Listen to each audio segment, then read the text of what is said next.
did it again here, man. He made it to the finals, pulled some combos. The thing about Dez to watch is he has some long front wheel tricks, a combination of tricks that are incredibly difficult, and some of the switches and pivots that he does are really unique to Dez's style. So there he is starting off, spinning on the front wheel. One of the things you'll watch these pro flatland riders are able to do is that right there. They pump the bike using kind of the gravity and the angle of the wheel to get more speed, to set up more tricks like this spinning hiker, pulls it out clean. And that's a good first combo starting off like this pro final run. Dez has some really interesting switches as well, pushing into his riding. You can see he's coming from the Netherlands, hailing from Amsterdam with that bright orange frame. This is one of the signature Dutch color right there. Come on, Dez, let's go. Doing it for a freestyle now and Soul Cycle.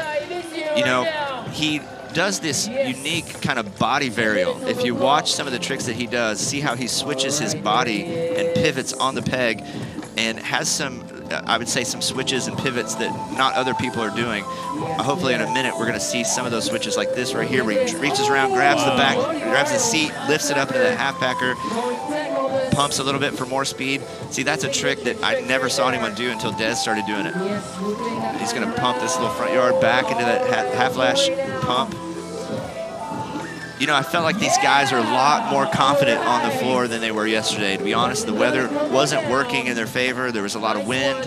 Some of the dust from the desert just naturally, you know, gets on there, and that affects these guys. It was a very difficult contest day for most sports. But yeah, the wind was the hugest part. We're out here in the middle of the desert, and it's very unpredictable conditions lately. So that was something tough to watch. But look at here as Dez has some incredible switches in this link.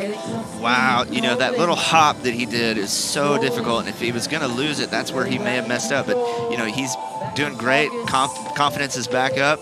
Let's see if he can get this switch out right there. Keeping it going, back to the back peg, pulling it clean. And that's what the judges are looking for, is really to ride into these tricks and back out, back to the pedals. We call it pulling the trick, or the combination of tricks. The more tricks they do in a row, the more points they're going to get in the judges' eyes. So Dez is one of those guys that can do these long front wheel combos. The spinning hitchhiker there into a steamroller. So he's setting up for something else. He needs to do some bigger tricks than yesterday to get that score he needs to keep that top spot. So watch as he steps around the bike. Look at the balance, man, that takes. He's setting up his foot, I don't know if you can tell, for some kind of pivot as he moves it to the outside. Wow. Pulls back into that steamroller. So now he's like reset to where he began a minute ago. Back into that hitchhiker. It's almost like he reversed the whole combo back out. Nice. He's got almost all his links right here in this run. Yeah, you know, this also going first is never easy. You know, hop whip to end it off at the end of his run. Last seconds, we're going to have to see if that counted toward his score. But, you know, that's a great first run, and it actually